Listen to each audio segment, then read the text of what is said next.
Welcome back. So here is another question that quite often we actually get. Jordan, should I buy for myself or should I buy and just to get into the market? So it's a great question, and in a market like we're in Toronto, where it's a thriving market, we're in 2020 now, and I think it's going to be a great year for real estate. Yeah. And there's going to be continued kind of upwards pressure on prices. Getting into the market sooner than later is always the best move, as long as you're doing it smartly and with a strategy and with a plan. So from a first-time buyer point of view, there's a couple options that are available. The first that everyone kind of goes to immediately is, I want to buy a house and I want to move into the house and live in that house. That's right, yeah. Now, the tricky part to that a lot of the time is that the house that you might want to live in as the first-time buyer and the area that you want to live in might not be financially feasible. Okay. It just might not be affordable for you. Fair enough. So what do? If you want to get into the market now, but you can't afford your dream house today, what do you do to get you, 1 or 2 or 3 steps closer to your dream house? So the first option is you buy something at a lower price, maybe a condo or something in a good location where you can get a good rent for it, and buy that as an investment, rent it out, continue to rent if that's what you're doing, or live at your parents' house still to save up some more money. And then in 2, 3, or 4 years, as the value of that has hopefully increased and your tenants have paid some of that mortgage down, you can look to maybe sell that and then buy your dream property. Or if it's a longer term plan, maybe buy a second one of those, and in another 3 or 4 years, you look to sell both of them, and then you can really buy your dream home. The other option of that, I know it's a long term plan. If I can add, dream homes don't exist. It's all in the mind. I know we all have checklists where we're like, we want this perfect and this perfect and this perfect. Remember, you create the home. It's going to become a dream home to you the moment you actually start living in this home. Right. So speaking of a dream home, yes. The second version to that is buying a property, maybe, again, not in the location that might be number one to you, but outside of the city a little bit. Okay. So going to the outskirts of the GTA, where you can buy, houses at, again, a lower price point, still get into a great house, use it as an investment. If you want to move out there and give it a try and see how the commute is to work, why not? See how that goes. You might end up loving it. If not, rent it out, use that investment, let the property increase in value. And again, then down the road, you can look to sell that and buy something back in kind of your area where you want to be. But at least you're getting your foot in the market today and not sitting 5 years from now saying, oh, I should have done it 5 years ago. Yes. Here is a scenario that I was just actually experienced not too long ago with another client. They both work downtown Toronto. They have 2 kids. And they now decided they want to move to Hamilton. Right. And travel to Toronto, back and forth each day. What's your thoughts on this? Let's start from this. Hamilton. Not talking about like Burlington, not talking about Oakville, Mississauga. Hamilton. So Hamilton that's a good drive every day without traffic. Yes. So factor in the traffic.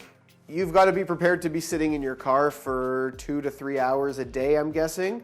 There's a cost value that you'll save by buying in Hamilton, but I think that there's also a value on your time. Obviously, there's gas and car maintenance and things like that you can talk about. But more importantly, I think is a value on your time with your spouse or with your kids and with your family that you need to put into the into the equation and say, is this worth my time? Maybe you can look and try to find a job in Hamilton. That's another point.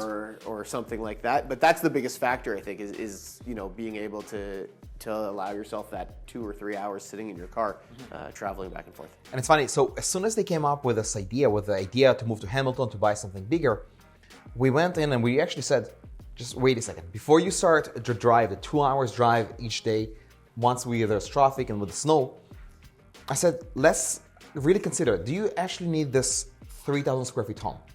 Maybe we can get you something smaller, but may move you to Richmond Hill, to Vaughan, to Markham, somewhere that is within 45 minutes drive versus schlepping for 2 hours each way to get this bigger home, which we call it a dream home. Right. And then the moment I showed them the options, and they said, yeah, it is possible to buy a 2,500 square feet home, but be closer to downtown Toronto, closer to their work.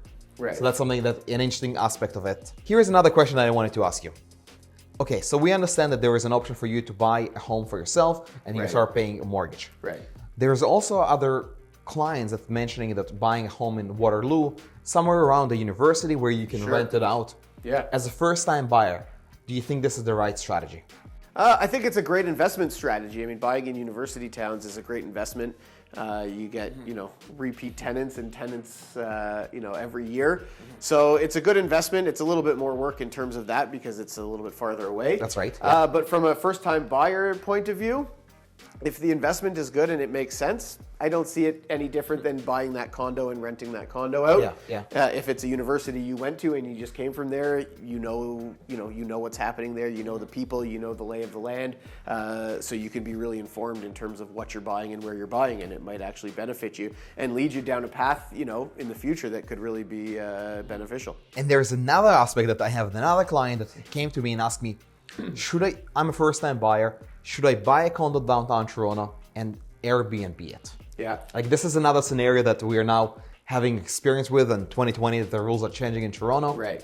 What's your thoughts of first-time buyer buying a condo in Toronto, either the ICE building on one of those buildings which still allows Airbnb, and actually Airbnb-ing it and staying at your parents' home in the meanwhile?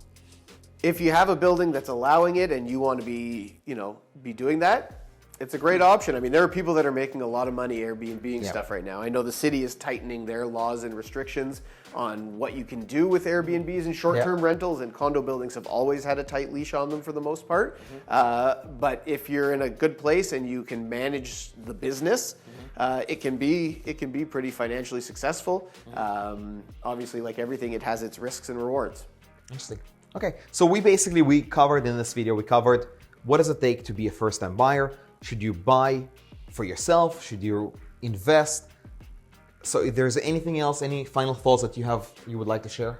I think, like we said from right off the top, if you're wanting to get into the market, get yourself prepared and get the important factors lined up, and get out and look and get into the market. As we're in 2020 right now, I think it's going to be a great year for real estate. Yeah. I think the sooner that you can get in is going to be the better, as long as you're doing it smartly and making the right moves. So jump off the fence and jump in.